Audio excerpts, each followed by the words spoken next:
What's up, guys? We're back here, episode number 25, it looks like, of the Let's Play series.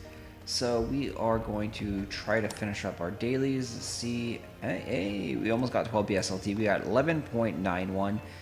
Looks like the shotgun sold. There's our failed auctions. Those are the skill books. We're not going to bother with those right now. So welcome back, guys. This is a 100% free-to-play account earning BSLT, which is the premium currency in Archeworld. You can cash this out at 200 BSLT. We're gonna go and try and collect up to, it's like, I think it's 352 BSLT to make a land purchase, a land rental, and then get the tent. But here we are not going to do that much this episode. We're just going to finish up some basic daily quests. So we need a little bit more XP, and we need to collect our crops. What's up, buddy? Come here.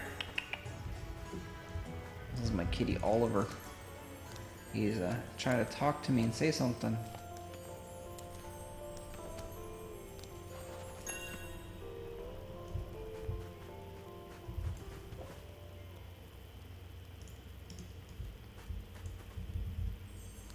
So as a free-to-play player, probably the most important thing is finding a spot. Did we screw this up? We might have screwed up our planting. So finding your spot for your crops is very, very important. This is how you generate money as a free-to-play player, because everything else is like worthless. You can't really make any money. We did find a really cool way to make money. You can trade in your gold to make money. And let me show you how to do this. So what people are doing is they're going to the general merchant and they're buying 100 of these. So family certificates for 100 gold, and then they're selling this for like 1 BSLT on the auction house. And people are actually buying it because those can be sold to the NPC vendor for, 50 gold. So for a stack right there, you can see 50 gold. So this is a nice way to sell your gold. And as a free-to-play player, we definitely want to do this. Like, we don't need 120 gold. Like, that's way more gold than we're ever gonna need. So we're gonna go ahead and buy this, and we're gonna convert that into a BSLT, which is way more valuable for us as a free-to-play player. So 1.4. I mean, we can put it down at 1.3, that's fine.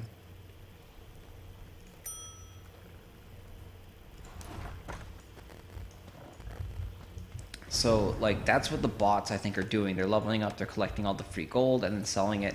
And then they're also selling those weapons and armors that they get in the story.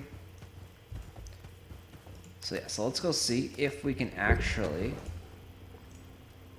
finish up our quests. So our quest is in the Hell Zone, Hell Swamp Zone, and it's in war right now. So we really don't want to, but they might be busy fighting other people. And so here, if we actually go and teleport over there, it's going to cost us 3 Hereafter Stones to teleport.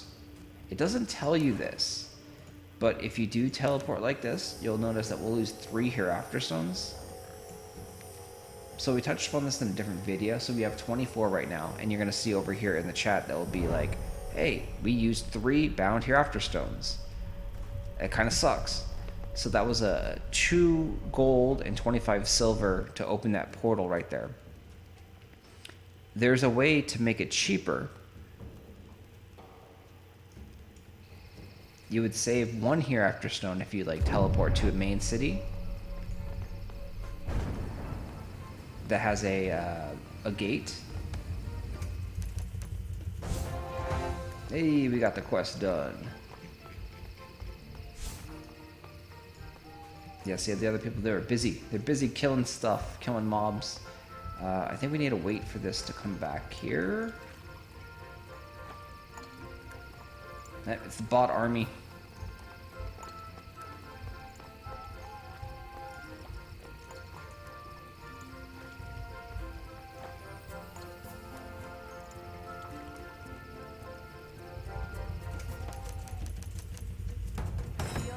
Okay. So we got that done. We're just gonna finish up getting our XP.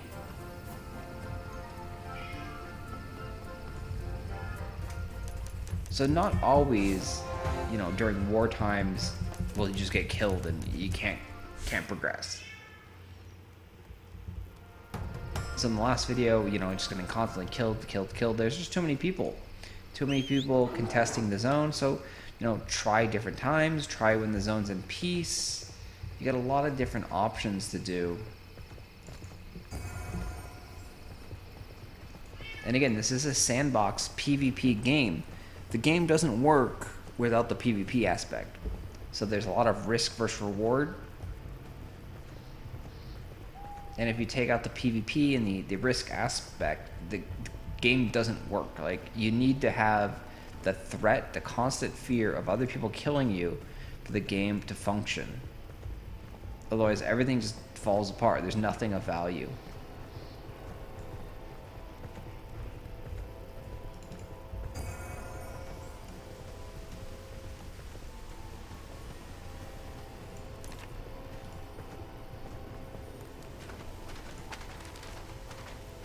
And we'll be able to upgrade our gear a little bit more too. So we touched on last time we were going to upgrade our accessories, because that was a mistake we did last time. We needed to upgrade those.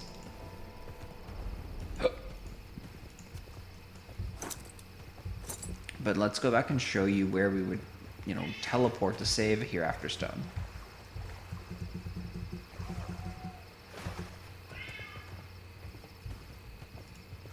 So if you want to save a Hereafter Stone, what you do is you teleport to the capital city, like Yinister for us, and then you jump through the Hereafter portal, and then that will take you over to Halcyona.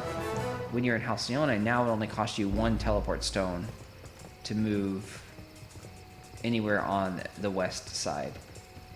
So if you travel on the same continent, it's only going to cost 1 Hereafter Stone.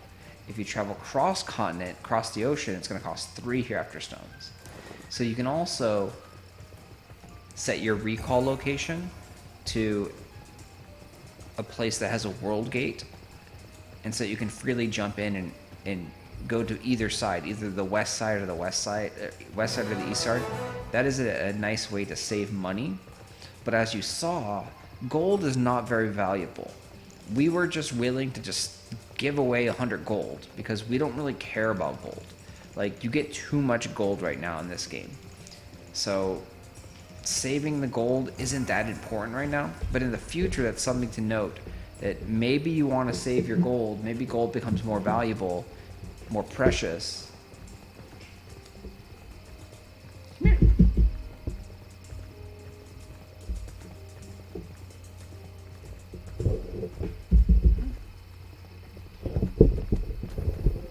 Oh, we have a kitty. We've got a kitty joining us.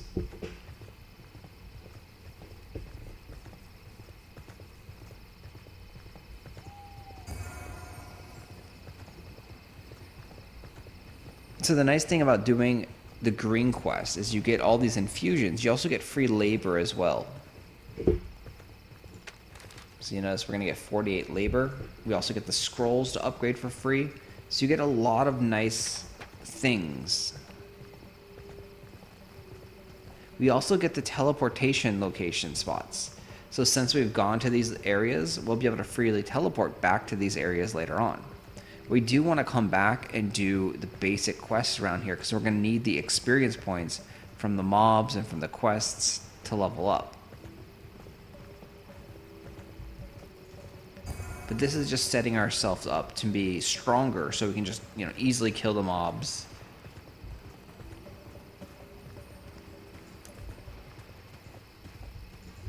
And you know, it's because our combat power now has increased to 32. So we're already pretty strong.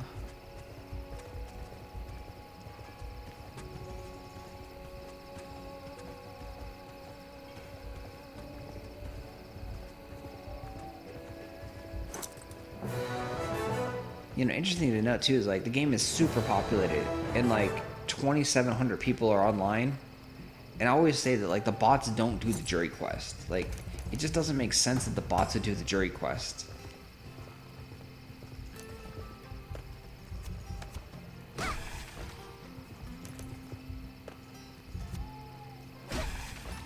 Like you don't get anything for doing the jury quest. It's just a like little bit of XP. It's out of the way. You have to backtrack. So more often than not, those are real players that are actually online. And I think the reason why the number stays so high is because they don't really have an AFK kick here. So like you can leave your character on 24/7 and it doesn't really get kicked, removed from the game. So over time, when there's no emergency maintenance or the server doesn't go down, then just more and more players just leave their characters on. And then eventually that crashes the server. When there's too many people online and just AFK in the game, that will eventually crash the server. And then they restart it and then it starts off low again. That's my guess on why the jury looks so big. Most of the time it's always like over 1,000, right? Because I think there's definitely you know, over 1,000 active, you know, real players playing the game. And there's not too much of a reason to have alts. So in the other version, in Arcade, alts was very, very important. Like, you kind of had to have alts.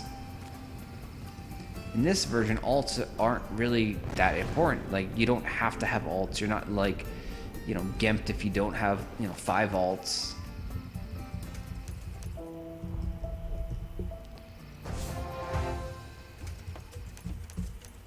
Alright, so we finished our daily quest. I mean, you see we gained a bunch of labor. We gained 48 labor, we gained 50 labor. So we're just, you know, gaining tons and tons of labor. And one of the big tricks too, so if you're a free-to-play player, if you want to, and you're really, really like, I need lots of labor, like I'm going to do this free-to-play, what you can do is you can make an account and then just rush all the green storyline quests. Once you've got as far as you can go, you can end up deleting your character, and it's going to take you about 24 hours for the character to be deleted. But your new character, when you create a new character, you actually have all the labor that you got from your prior character. So if your character ends up having like 3,000 labor and you delete them, next time you log in, make a new character, you'll have 3,000 labor as a level 1 character. So you can do that over and over and over again. And if you get really good at doing all the green storyline quests, it's only going to take you about 2 hours to do all the green storyline quests. Maybe a little bit longer depending on how far you go, but it doesn't take that long to do these green storyline quests, just like rush them. So that is a tip that people are doing. And I do recommend, if you are going to do that, make multiple accounts, right? So make one account, and then once that account is on a 24-hour cooldown, like you're deleting the character, you know, play your second account, and then do the same thing. You know, get that character, get all the labor, and then once that character is done, delete it, and then play your third account. And then your third account, do the same thing. And then by the time your third account is done, maybe your first account is ready to be played again, and you can, you know, repeat the process over and over and over again until you get enough labor that you're happy with. Anyway, guys, that will do it here for the Let's Play series. I will talk to you tomorrow at reset, and thanks for watching. As always, we are logging off here. All our dailies are done, except for the kill quest. So like this one is very, very problematic. We need a raid or a party, so we're just gonna, you know, ignore that for right now until we find some people and party up with those guys. All right, I will talk to you guys later.